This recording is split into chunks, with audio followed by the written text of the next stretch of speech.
Bus ಬಂದ್ನ effect ಎಲ್ಲೆಲ್ಲಿ ಹೇಗೆ ಬಿಸಿ ತಟ್ಟಿದೆ ಅನ್ನೋದರ ಬಗ್ಗೆ ಡೀಟೇಲ್ಸ್ ಅನ್ನ ಕೊಡ್ತಾ ಇದ್ವಿ. ಮಂಡ್ಯದಿಂದ ನಂದನ್ ಜಾಯ್ನ್ ಆಗಿದ್ದಾರೆ. ಇನ್ನು ಕೆಆರ್ ಮಾರ್ಕೆಟ್ ನಿಂದ ವಿಜಯ್ ನಮ್ಮ ಜೊತೆ ನೇರ ಸಂಪರ್ಕದಲ್ಲಿದ್ದಾರೆ. ವಿಜಯ್, ಕೆಆರ್ ಮಾರ್ಕೆಟ್ ಅಂತ ಅಂದ್ರೆ ಜನರಿಂದ ಗಿಜುಗುಡ್ತಾ ಇರುತ್ತೆ. ಬೆಳಿಗ್ಗಿನ ಜಾವದಿಂದಲೇ ಜನ ಅಲ್ಲಿ ಜಮಾಯಿಸ್ತಾರೆ. ಒಂದು ವ್ಯಾಪಾರಿಗಳಿರ್ತಾರೆ, ಇನ್ನೊಂದು ಅಲ್ಲಿ ಗ್ರಾಹಕರು ಕೂಡ ಹೆಚ್ಚಿನ ಸಂಖ್ಯೆಯಲ್ಲಿ ಬರೋ ಜಾಗ.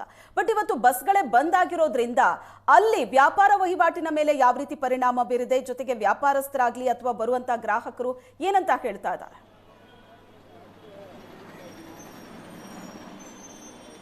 ಖಂಡಿತವಾಗೂ ಶ್ವೇತಾ, ಸಾರಿಗೆ ಮುಷ್ಕರ ಕೆಆರ್ ಮಾರ್ಕೆಟ್ನ ವ್ಯಾಪಾರಸ್ಥರಿಗೆ ಮುಖ್ಯವಾಗಿ ಎಫೆಕ್ಟ್ ಆಗಿದೆ ಅಂತಲೇ ಹೇಳ್ಬೋದು. ಯಾಕಂದರೆ ನಿನ್ನೆನೂ ಕೂಡ ಬಸ್ ಬಂದ ಇರುವಂದ್ರ ಬಗ್ಗೆ ಮಾಹಿತಿ ಹೊರಗೆ ಬಂದಿತ್ತು. ಹಾಗಾಗಿ ಸಾಕಷ್ಟು ಜನ ಬೆಳಗಿನ ಹೇಳ್ತಾ ಇದ್ರು ನಮಗೆ ವ್ಯಾಪಾರ ವಹಿವಾಟಿನಲ್ಲಿ ಪ್ರತಿನಿತ್ಯ ಇರುವಂತೆ ಇಲ್ಲ, ಯಾಕಂದರೆ ಹಬ್ಬಗಳು ಬರ್ತಾ ಇದೆ, ಈ ಟೈಮಲ್ಲಿ ವ್ಯವಹಾರ ಜಾಸ್ತಿ ಮಟ್ಟದಲ್ಲಿ ಆಗಬೇಕಾಗಿತ್ತು, ಆದರೆ ಜನರ ಸಂಖ್ಯೆ ಸ್ವಲ್ಪ ಕಡಿಮೆ ಆಗಿದೆ ಅಂತಲೇ ಹೇಳ್ತಾ ಇದ್ರು. ಸಾಕಷ್ಟು ಜನ ವ್ಯಾಪಾರಸ್ಥರು ಅದನ್ನೇ ಮಾತನ್ನ ಹೇಳ್ತಾ ಇದ್ರು. ಇನ್ನು ಬಸ್ಗಳು ಹೇಗೆ ಓಡಾಡ್ತಿದ್ದೀವಿ ಅಂತ ಹೇಳಬೇಕು ಅಂತಂದರೆ, ಪ್ರತಿದಿನ ಕೆಆರ್ ಮಾರ್ಕೆಟ್ಗೆ ಸುಮಾರು 1600 ಬಾರಿ ಬಸ್ಗಳು ಟ್ರಿಪ್ಪನ್ನು ಮಾಡ್ತಾರೆ ಇಲ್ಲಿಂದ. ಅಂದರೆ ಬೆಂಗಳೂರಿಗೆ ಏನು ಏನು ಮಧ್ಯಮ ವರ್ಗದ ಜನರು ಏನು ವಾಸವಾಗ್ತಾರೆ ಎಲ್ಲರೂ ಕೂಡ ಕೆಆರ್ ಮಾರ್ಕೆಟ್ನ ಅತಿ ಹೆಚ್ಚಾಗಿ ನಂಬ್ಕೊಂಡಿರುವಂಥದ್ದು. ಹಾಗಾಗಿ ಇಲ್ಲಿಗೆ ಹೆಚ್ಚಿನ ಜನರು ಬರ್ತಾರೆ. ಹಾಗಾಗಿ 1600 ಬಾರಿ ಬಸ್ಗಳು ಟ್ರಿಪ್ಪನ್ನು ಮಾಡ್ತಾ ಹೋಗುತ್ತೆ, BMTC ಬಸ್ಗಳು.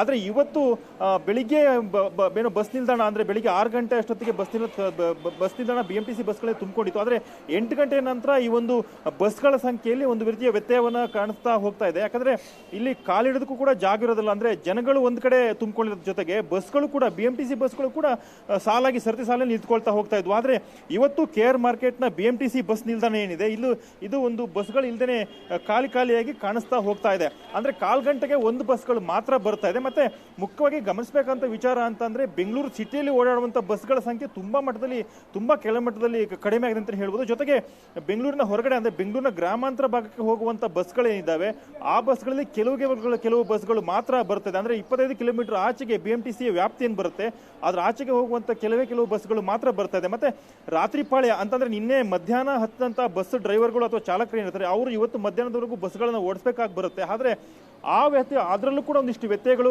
ಕಂಡು ಬರ್ತಾ ಇದೆ. ಮತ್ತೆ ಇವತ್ತು ಬೆಳಗಿನಿಂದ ಡ್ಯೂಟಿ ಏನನ್ನ ಆರಂಭ ಮಾಡಬೇಕಾಗಿತ್ತು, ಅಂತಹ ಬಸ್ಗಳು ಕೂಡ ಇವತ್ತು ಕಡಿಮೆ ಆಗಿದೆ ಅಂತ ಹೇಳ್ಬೋದು. ಹಾಗಾಗಿ ಸರತಿ ಸಾಲಿನಲ್ಲಿ ಹಲವಾರು ಜನ ಬಸ್ಗೋಸ್ಕರ ಕಾಯ್ಕೊಂಡು ಕೂತಿದ್ದಾರೆ, ಬಸ್ನ ಹೋಗಬೇಕು ಅಂತ ಹೇಳಿ. ಜೊತೆಗೆ ಇನ್ನು ಕೆಲವರು ಓಡೋಗಿ ಬಸ್ ಹತ್ತುವಂತ ದೃಶ್ಯಗಳನ್ನು ಕೂಡ ನಾವು ಇಲ್ಲಿ ನೋಡ್ತಾ ಹೋಗ್ತಾ ಇದ್ವಿ. ಜೊತೆಗೆ ಇನ್ನು ಕೆಲವೊಂದಿಷ್ಟು ಜನ ಬೇರೆ ಮಾರ್ಗದ ಮೂಲಕ ಅಂದ್ರೆ ಬಸ್ಸನ್ನ ಒಂದು ಮಾರ್ಗಕ್ಕೆ ಹೋದ್ರೆ ಅಲ್ಲಿಂದ ಇನ್ನೊಂದು ಬಸ್ ಮಾರ್ಗ ಸಿಗುತ್ತೆ ಅನ್ನೋ ದೃಷ್ಟಿಯಿಂದ ಅಲ್ಲಿಗೆ ಹೋಗುವಂತ ಜನರನ್ನು ಕೂಡ ನಾವು ನೋಡಿದ್ವಿ. ಹಾಗಾಗಿ ಸಾಕಷ್ಟು ಜನ ಇವತ್ತು ಕೆಆರ್ ಮಾರ್ಕೆಟ್ನಲ್ಲಿ ತೊಂದರೆಯನ್ನ ಅನುಭವಿಸ್ತಿದ್ದಾರೆ ಅಂತಾನೆ ಹೇಳ್ಬೋದು. ಒಂದ್ ಕಡೆ ವ್ಯಾಪಾರ ವಹಿವಾಟಿನಲ್ಲೂ ಕೂಡ ಒಂದು ರೀತಿಯ ಇಳಿಮುಖವಾಗಿದೆ ಅನ್ನೋ ಮಾತುಗಳು ಕೇಳಿ ಬರ್ತದೆ. ಜೊತೆಗೆ ಬಸ್ನಲ್ಲೂ ಕೂಡ ವ್ಯತ್ಯಯ ಇರೋದ್ರಿಂದಾಗಿ ಈ ಒಂದು ಸಮಸ್ಯೆಯನ್ನ ಇಲ್ಲಿ ನಾವು ಕಣ್ಣಾರೆ ನೋಡ್ಬೋದು ಅಂತ ಹೇಳ್ಬೋದು. ಶ್ವೇತಾ. ಎಸ್ ವಿಜಯ್.